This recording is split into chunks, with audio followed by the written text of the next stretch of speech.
Close your eyes for a moment and imagine a world where time doesn't move forward in a straight line.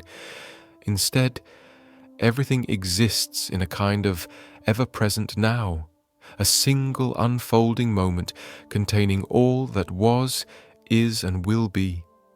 It's not a theory, not some far-off science fiction fantasy, but a way of understanding consciousness that shifts how we experience life. This perspective is what some call four-dimensional thought, a mental framework that dissolves the rigid divide between thought and form, between what's imagined and what's visible. In this space, the unseen is not separate from the real. It is the real. To begin exploring this perspective, think about the voice in your head, the one that narrates your experience, reflects your emotions, and quietly shapes your understanding of the world. That voice, the one you hear when no one else is around, is not just background noise. It is creative power in motion.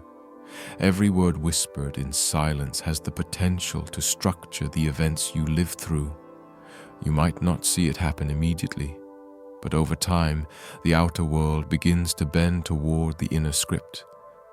We often take those private mental conversations for granted, dismissing them as harmless musing or self-soothing daydreams. But what if each of those thoughts was a brushstroke on the canvas of your life? What if every mental image, every quiet intention was the seed of tomorrow's experience? The link between the mind and the outer world is more profound than we've been taught. The things you dwell on internally, even casually, begin to organize reality around your expectations, desires, and beliefs. What you mentally rehearse, you emotionally attract. And what you emotionally attract begins to materialize piece by piece in your lived experience.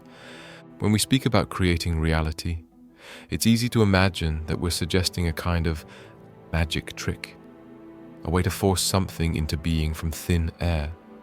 But that's not what's happening. Creation in this sense is less about fabricating something new and more about revealing what already is. Beneath the veil of the tangible, there's a structure of existence always waiting for you to recognize it. The moment you align with it, the moment you realize it, that's when it emerges into view. You are not calling it into existence. You're stepping into its vibration, into its frequency, and making it visible to your senses. This understanding calls for a different relationship with time and with desire. Instead of seeing the future as something distant, four-dimensional awareness teaches us to recognize that everything exists in the now, unexpressed perhaps, but fully formed. Your dreams, your longings, your deepest callings aren't impossibilities waiting to be built. They are blueprints already drawn up in the ether, waiting for your perception to catch up. The internal world becomes a compass in this journey, a directional force that steers your outer path. This isn't about wishful thinking or mere positivity. It's about presence, the voice of your higher awareness, the one that speaks in the tone of calm conviction rather than anxious doubt, is always guiding you toward your next becoming. When you pause long enough to truly listen to it, you realize that everything you've ever wanted to become is already whispering through your intuition. Many thinkers have spoken about this concept over the ages, but one voice that continues to echo through time is Neville Goddard. He offered a radical notion for his day, that we are not just observers of reality, but participants in its unfolding. His idea that we should imitate God isn't about becoming omnipotent in a religious sense. It's about understanding the creative process within us. According to him, the invisible world, the realm of thought, emotion, and inner perception, is just as real, if not more so, than what we can measure and touch. He encouraged us to believe in that invisible world with as much certainty as we believe in the ground beneath our feet. This is the kind of faith that doesn't beg or plead for outcomes. Instead, it rests in quiet confidence that what we imagine with sincerity and clarity is already ours in the unseen. We don't have to chase what we desire. We need only become receptive to it, to believe it into reality with every fiber of our attention.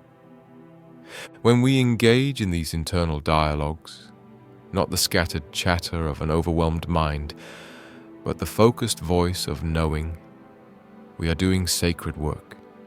We are carving new paths through consciousness. In that space, the imagination is not frivolous, it's sacred. It is the womb of all form. What you rehearse mentally, you prepare to receive physically. As the internal voice grows clearer and more aligned with your vision, the world around you begins to reflect back new arrangements, new possibilities, new alignments that once seemed impossible. The mistake many people make is thinking they must see change in the outer world first, before they allow themselves to believe it's real. But in this four-dimensional approach, belief is not the effect, it is the cause. You believe, and then you see, not the other way around. The mind is not a mirror of reality, it is the projector. Countless individuals throughout history have stumbled upon this truth without even realizing it. They've described moments when they knew something would happen before it did. They sensed events before they unfolded in space and time. This phenomenon reveals that life is not being built on the fly. There is a plan, a structure, a deeper architecture moving things forward from the unseen to the seen. You are not a passive recipient of that plan. You are a conscious participant. So what happens when you begin to live this way?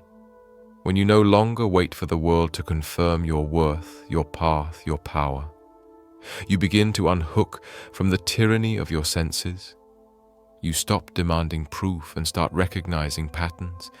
You let go of the need for constant validation because you've already claimed what you know to be true within. We are taught from early on to trust our five senses above all else. If we can't touch it, hear it, taste it, smell it, or see it, then we're told it's not real. But this belief system is incredibly limiting. It cuts us off from the most powerful tool we have, the inner realm of awareness. Thinking in 4 dimensions asks you to break away from that conditioning. It asks you to consider that reality is more than what your senses can measure. It includes everything your soul can feel, everything your heart can imagine, everything your intuition can perceive. And when you start living from that place, not occasionally, not when you're desperate, but as your daily practice, everything begins to change. Decisions become clearer, synchronicities multiply, the right people show up at the right time. Doors you didn't even know existed begin to open. Why? Because you're no longer reacting to life. You're initiating it. This doesn't mean you ignore the world around you. It means you reassign its meaning. You stop allowing external chaos to define your inner peace. You stop letting other people's opinions determine what's possible for you. Instead, you use the external world as feedback, not as a ruler. It becomes a mirror, not a master. When you decide what you want, truly want, not just what you think you should want, and hold that vision with unwavering clarity, you become magnetic to it. You start to feel the frequency of that desire in your bones. You walk as if it's already done, not in arrogance, but in assurance. That confidence creates a gravitational pull. It draws in people, events, and opportunities that match your inner state.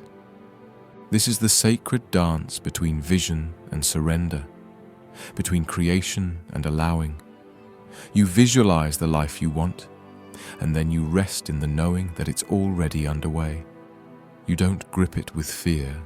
You don't panic when it doesn't show up immediately. You trust, and in that trust, you become powerful. 4-dimensional awareness is not something you achieve once and keep forever.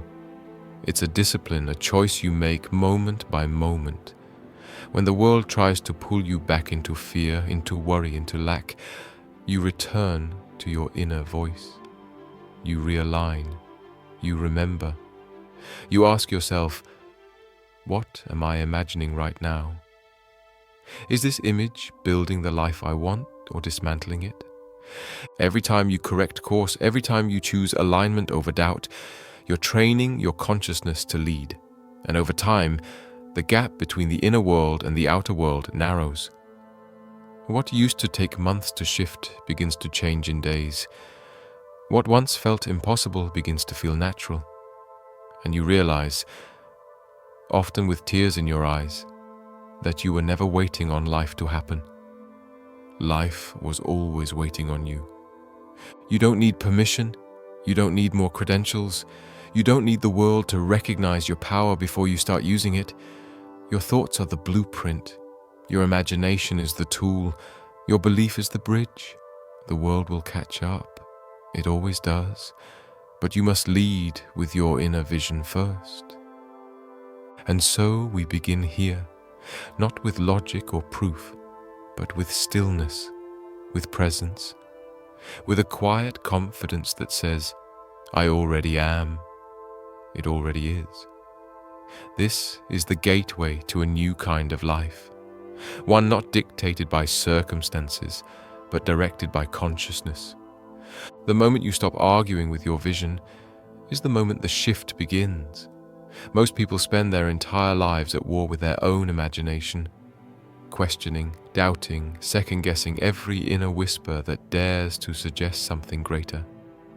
But that inner voice, the one that stirs when you allow yourself to dream, that gently nudges you toward a version of life that feels truer, is not foolish. It's not delusional. Agreement. That's where the magic begins. Not hope, not desperation, not obsession, but agreement. The quiet yes that lives in the heart when you choose to believe without visible evidence. That agreement is the invisible handshake between your present self and your potential self. It says, I trust what I've seen within, even if no one else sees it yet. That kind of inner commitment rearranges timelines. People often misunderstand the role of visualization. It's not about forcing the universe to obey your will or about manipulating outcomes. It's about alignment. When you consistently dwell in the emotional state of already having what you desire, your entire energetic frequency shifts. You become a match for the version of reality where that desire already exists. You stop chasing, you begin allowing. And that subtle pivot is everything. There's no formula for this process because it isn't mechanical, it's vibrational. It's not a set of steps, it's a shift in being. You become the experience internally before the world around you reflects it back. You don't wait for change, you embody it. And in doing so, you bend time. What would have taken years collapses into months, into days, into moments. Now, to truly live this way requires courage. Not the kind of courage that rushes into battle, but the quieter kind that holds a vision steady even when everything around you suggests otherwise. That's the essence of faith. Not blind optimism, but inner certainty. Not wishing for something to come true, but knowing it already is and simply watching it unfold. As you move through your day, start listening for the internal narrative you carry, not just in meditation, not just when things are calm, but in traffic, in meetings, in the midst of conflict. That's when your true programming shows up. And most of that programming didn't begin with you. It was inherited, absorbed, picked up from the voices of childhood, from the opinions of teachers, from the fears of the people who raised you. But it doesn't have to stay that way. You are not bound to repeat the scripts you didn't choose. Every time you catch yourself repeating an inner dialogue that no longer serves you, pause. Ask yourself, would I choose this thought if I believed everything I wanted was already mine? If the answer is no, rewrite it in real time, not later, not when it's convenient. Right there, in the moment. That's the work, that's the training, and it matters more than anything else you'll do today. Because once your inner world shifts, the outer world follows, always. Maybe not instantly, maybe not dramatically, but persistently and inevitably. You will begin to notice changes in how people speak to you, in the opportunities that present themselves, in the way you respond to life's challenges. What once triggered you begins to feel irrelevant. What once intimidated you now feels like an invitation. You're not trying to escape your reality. You're consciously composing it. This is not about denial. You're not pretending problems don't exist. You're simply refusing to make them the center of your attention. You acknowledge them, but you do not worship them. Instead, you return your focus to the inner reality you are creating again and again, like returning to breath in meditation. The subconscious mind, powerful and unfiltered, does not distinguish between what is vividly imagined and what is physically experienced. It responds to the emotional tone of your thoughts, not the logic of them. That's why when you rehearse failure, even unintentionally, your body reacts with anxiety. And when you rehearse success, even in imagination, your nervous system relaxes. Your subconscious isn't keeping score. It's obeying instruction. So let your instructions be clear. Speak to yourself as if your future is already secure. Walk as if you've already arrived. Feel as though your greatest desires are simply inevitable. This is not delusion. This is the language of creation. You don't need to wait for external confirmation. In fact, waiting is the very thing that keeps it away. You embody it now, or not at all. That's the paradox of manifestation. The more you believe you need something to feel complete, the more you delay its arrival. But when you become whole in its absence, you make room for it to appear. Let's bring it down to something simple. Imagine you've always dreamed of starting something meaningful, a new path, a new passion, a new career that reflects your values. Now close your eyes and picture yourself already living that version of your life. See it, smell it, feel the clothes on your skin, hear the conversations, breathe in the atmosphere of your imagined future. Not as fantasy, but as memory. Not as something distant, but as something familiar. You're not creating from scratch. You're remembering what already exists in the realm beyond the senses. And that memory begins to guide your steps. You start to move differently, make different decisions, speak more confidently, seek out environments that match your new internal climate. This isn't about forcing change. It's about becoming change. You'll notice something beautiful start to happen. Your inner resistance weakens. You stop trying to control every variable. You relax into a flow of ease that feels simultaneously powerful and peaceful. That's the signature of alignment. You're not striving, you're receiving. Of course, old patterns will try to return. Fear will knock at the door. Doubt will try to whisper that this is all too good to be true. Let them speak, but don't invite them to stay. Thank them for trying to protect you, and then return your focus to the truth you've chosen. You don't have to kill your fear. You only have to stop obeying it. Every time you return to your inner vision, you're reinforcing a signal to your subconscious mind. This is what we believe now. This is who we are now. And eventually, your external world will mirror that belief, because it always does. Not because you manipulated it, but because you harmonized with it. So much of life is spent reacting to news, to opinions, to setbacks, to temporary appearances. But what if you became unreactive? What if you anchored so deeply into your inner knowing that the outside world could no longer shake your direction? That's not denial, that's mastery. To become this person, the one who creates rather than reacts, is to become sovereign over your experience. You don't need to ask permission.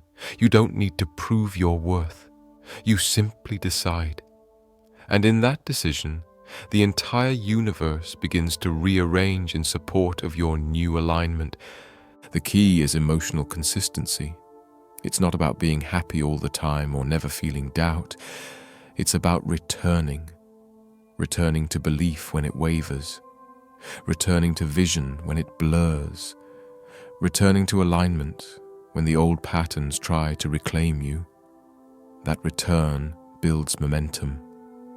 That return is what forges new neural pathways, new energetic signatures, new realities. And yes, it takes effort, not the exhausting kind, but the conscious kind. It takes awareness, intention, repetition. You become the guardian of your thoughts, not the jailer, but the gardener. You weed out what no longer belongs, and you nurture what you want to grow. Eventually, this becomes natural. You no longer have to try to believe. You simply do. You no longer have to force your vision. You're already living it. And in that state, your energy speaks louder than your words. People notice a calm confidence in you. Opportunities begin to arise without effort. Life responds not to your wants, but to your energy. And your energy has become magnetic. This is how we collapse the distance between the seen and the unseen. This is how we move beyond the limitation of linear thought and enter the infinite unfolding of the now. This is the essence of four-dimensional living, not a destination, but a way of being. You are not waiting for life to begin. You are already in it. You are not reaching toward your dreams. You are remembering them. You are not separate from your desire. You are the embodiment of them. And so, I invite you to reclaim your creative power, not someday, not when you feel more prepared. Now in this very breath, you are not lacking anything. You are simply awakening to the truth that everything you've ever wanted has been waiting for you to arrive. There is something quietly revolutionary about recognizing that your thoughts are not just idle daydreams, but rather the blueprint of what is unfolding. It transforms the way you walk through the world. You begin to see every encounter, every delay, every frustration, and even every joy, not as random or disconnected, but as reflections of inner architecture you yourself have designed, consciously or unconsciously. The real work then is not out there, it is inside. It always has been. The challenge lies not in changing circumstances, but in refining the lens through which we interpret and create them. This shift in perception requires an entirely new orientation toward life, one where the invisible is treated with more trust than the visible. That feels unnatural at first because we've spent decades measuring progress and truth based on what our eyes can see and our hands can touch. Yet the deepest transformations come from that unseen place. The invisible is where form begins its journey. The energy you emit, the emotions you entertain, the mental scripts you replay in silence, those are not passive. They are potent. They are powerful. They are the quiet architects of tomorrow. Imagine a person walking through life constantly narrating failure. Inside their head, they repeat doubts, fears, and worst-case scenarios. Over time, the world begins to comply, not because they are cursed, not because life is cruel, but because the outer experience follows the inner monologue. Noticing this is not about blame, it's about liberation. If inner speech molds reality, then reclaiming that speech gives us the tools to redesign our lives. Your internal narrative isn't something you're stuck with. It is something you edit every moment of every day. You get to rewrite it, not based on past experiences, but based on who you're choosing to become. That's the secret most people never realize. You're not waiting to discover your future self. You're being asked to create them, scene by scene, belief by belief, moment by moment. And creation doesn't start with action. It starts with feeling. That's why emotional tone is more vital than mental effort. You can repeat affirmations 1,000 times, but if your emotional atmosphere contradicts them, the change won't land. The subconscious listens to feeling more than it listens to words. So the real question becomes, not what are you saying, but what are you feeling while you say it? When you declare something like, I am worthy, but feel shame or disbelief beneath the surface, the energy doesn't match. The signal is scrambled.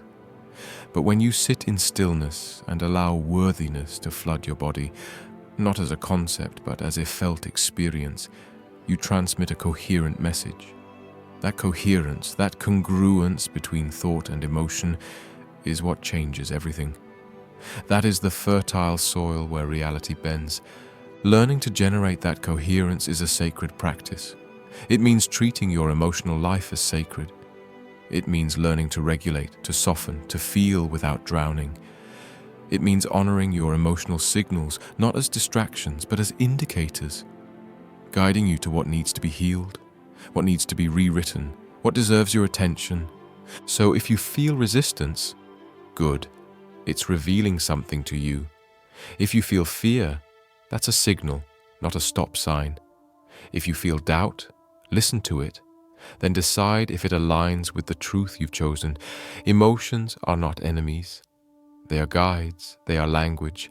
And like any language, once you learn how to interpret them, you can use them to speak your desires into form. There's a misconception that manifestation is about always being in a high mood, always feeling positive. But true alignment isn't about avoiding lower states. It's about meeting them with honesty and then choosing to return, choosing to rise, choosing to remember. Power doesn't come from never falling. Power comes from returning to your center faster each time. It's the return that shapes you. It's the decision to believe again, even when belief feels shaky. That decision is the engine of transformation. Let's speak for a moment about time, because time often becomes the excuse that delays our becoming. We think we need more of it. We think we're running out of it. We think we've missed our chance. But four-dimensional awareness invites you to challenge all those assumptions. In the deeper layers of being, time is elastic. It bends around intention. It responds to conviction. It is not your master. It is your servant. When you declare with feeling that something is already yours, you pull that future closer. You accelerate the process. The delay between desire and manifestation begins to shorten, not because you're forcing it, but because you're no longer resisting it. Resistance creates distance. Acceptance collapses it. Now picture yourself standing at a crossroads. One path is familiar. It's built from your history, from your past habits and wounds and disappointments. The other path is unknown, paved with your vision, your calling, your unspoken brilliance. Both paths are available, both are real. But you cannot walk both at the same time. You must choose. And the choice doesn't happen with your feet. It happens in your thoughts, in your beliefs, in your expectations. When you consistently expect more, more becomes possible. When you normalize the extraordinary in your imagination, it begins to materialize in your daily life. That's not fantasy. That's mechanics. That's the physics of consciousness. You cannot experience what you are unwilling to believe. You must make room for what you desire by clearing out what contradicts it. That clearing is not always comfortable. It means releasing identities. It means outgrowing people who only recognize your former self. It means being misunderstood by those who still speak the language of limitation. But that is the price of expansion. You cannot stay small and still hold a big vision. Something has to give. And when you let go of who you've been, you create space for who you truly are. There is great freedom in letting go of needing to be understood. There is tremendous power in living according to your inner compass, even when the outer world hasn't caught up yet. You are not here to be validated by everyone. You are here to remember your truth so clearly that even silence feels like support. And in that silence, something extraordinary happens. You begin to hear what has always been guiding you. Your intuition sharpens. Your dreams become clearer. Synchronicities increase. You become more sensitive, not in weakness, but in wisdom. You read between the lines. You feel the hidden meanings. You begin to interpret life through a different frequency. That frequency is where four-dimensional creation happens. It's where you no longer need to control every outcome because you trust the intelligence of your own alignment. You don't push, you position. You don't chase, you attract. You don't prove you own, you embody. That embodiment is your declaration. That frequency is your prayer. The beauty of this path is that it doesn't require you to have all the answers. It only asks you to stay in relationship with your inner world, to keep returning, to keep choosing your vision over your fear, to keep honoring the invisible over the obvious. This relationship between you and your imagination is the most important relationship you will ever have. It determines the quality of every other relationship in your life. It shapes your self-image, your worth, your boundaries, your courage, your capacity to love and be loved. And so, the work becomes sacred. You are not just creating a new lifestyle. You are creating a new level of consciousness, one that isn't dependent on validation, one that isn't reactive to noise, one that doesn't shrink in the face of rejection, one that trusts its own frequency enough to wait, to align, to receive. There will be moments when the outer world still looks like the old story. Don't panic. That's not failure. That's just a lag in the reflection. The mirror takes time to catch up to the new image. Keep holding your inner frame steady. Keep feeling as though it is done. Keep practicing the art of believing, not with strain, but with stillness. And when you do, when that becomes your habit, your rhythm, your baseline, you will look around one day. This stability is what we call alignment. And alignment is not about perfection or constant positivity. It's about congruence.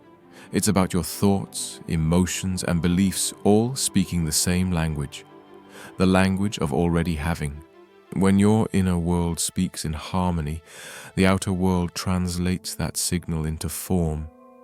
But understand this, alignment is not passive. It is a devotion. It requires you to pay attention when it would be easier to numb out.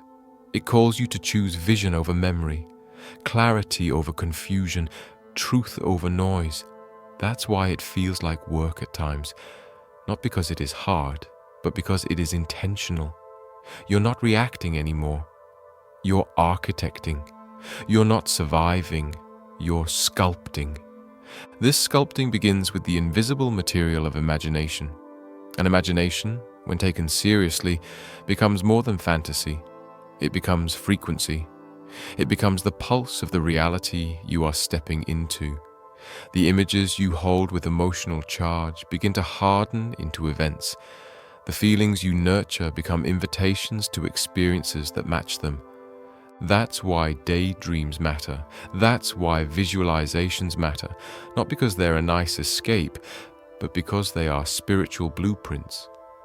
When you see yourself already living the life you desire, when you truly see it, feel it, rehearse it, you're not playing pretend. You're calibrating. You're aligning your energy with the timeline where that version of you already exists. And the more vivid the vision, the quicker the alignment. This alignment speaks a language your subconscious understands. It speaks through repetition, emotion, and embodiment. So instead of asking for your desires as though they are somewhere far away, begin affirming them from a place of already being. Instead of saying, "One day I will," begin living as though that day has arrived. The body doesn't know the difference, and if your body believes, the universe responds. It responds through opportunities that make no logical sense, through encounters you could never have planned, through insights that seem to appear from nowhere. But none of it is coincidence. All of it is orchestration, a divine choreography initiated by your inner certainty. Still, there will be days when doubt tries to reclaim the stage, days when the mirror reflects an old version of you, days when the timeline seems to stretch too far. And in those moments, your job is not to force clarity, it's to return to faith, not blind faith, but chosen faith. The kind that says, "I remember who I am," even when the reflection lies. The kind that holds your vision steady when the winds howl loud. This remembering becomes a practice, a ritual of inner alignment. It's the moment you catch yourself speaking fear and choose to replace it with a phrase that affirms your knowing. It's the breath you take before reacting, the pause you hold before judgment, the silence you allow before offering a new interpretation. This is not performance, it is inner craftsmanship, the crafting of a consciousness that can hold the weight of what it's asking for. Because sometimes what delays manifestation is not the desire, it's the container. If your inner world is not yet strong enough to sustain what you've asked for, it will remain just out of reach, not to punish you but to protect you. So the waiting isn't wasted. It's shaping you, preparing you, building the muscle to carry the blessing with grace. This is why the journey inward must be honored as deeply as any external success. It's not just about achieving goals. It's about becoming the person who naturally creates those outcomes through being grounded, being present, being attuned. When you focus on becoming, the results are inevitable. Now imagine walking through your day, no longer asking, "When will it happen?" but instead saying, "It is already here." Feel how different that is. One carries longing, the other carries presence. One creates delay, the other invites arrival. That shift in language, or that subtle reframe, creates an entirely different trajectory. And this language is more than verbal, it's energetic. It's how you move, how you breathe, how you hold space for yourself in moments of silence. When your entire being speaks "I am," rather than "I hope," life responds in kind. That response may not always come wrapped in your expectations. Sometimes it arrives as a closed door that redirects you. Sometimes it shows up as a challenge that strengthens your character. Sometimes it unfolds slowly, so your roots grow deep enough to support the growth above ground. Trust all of it. Nothing is wasted. Everything is data. Every outcome, whether welcome or confusing, contains a piece of your next becoming. To live this way is to become a quiet revolution in a world obsessed with noise. It is to remember that your power doesn't lie in how loudly you declare your desires, but in how steadily you hold them. It is to know that your most profound transformations often happen in solitude, in the still, sacred moments no one else sees. These moments of silence are not empty. They are potent. They are where you meet the version of yourself that is already whole, already worthy, already radiant, and from that space, you create not to fix something broken, but to express something true. You create not out of need, but out of knowing. Knowing that you are already enough. Knowing that your desires are not random, but roadmaps. Knowing that what you seek is not separate from you. It is within you, waiting to be expressed. And as you express it, as you live in integrity with your vision, as you let go of the need for outer validation, something incredible begins to happen. You stop reacting. You start initiating. You stop chasing. You start radiating. You stop asking for signs. You become the sign. This is not philosophy. This is practice, a living art, one that evolves as you do, one that asks for your presence, not your perfection, one that invites you to remember again and again that you are the gatekeeper of your experience, that no one else holds the keys to your unfolding. So walk forward with that awareness. Let your mind become a sanctuary for the future you're inviting in. Let your emotions be the compass, guiding you toward what's aligned. Let your actions be extensions of a belief system rooted in already being. And when the world around you hasn't caught up yet, when you're still walking between old reflections and new realities, hold steady. Stay with your knowing. Stay with your feeling. Stay with your vision. Because everything is responding. Everything is aligning. Everything is coming into place. Not because you're forcing it, but because you're allowing it. You're choosing it. You're becoming it. And the moment you decide to live from that place, from wholeness, from clarity, from trust, the world doesn't just change around you. It begins to flow through you. Life itself becomes a mirror, reflecting back the masterpiece you've been creating within all along. So take this with you, not as a final lesson, but as an invitation to remember your creative power, to listen to the whispers within, to walk not by sight, but by the deeper knowing that everything you dream of is not ahead of you. It's inside you, and it has been waiting, not for the right time, but for your readiness to receive it. And now you are ready.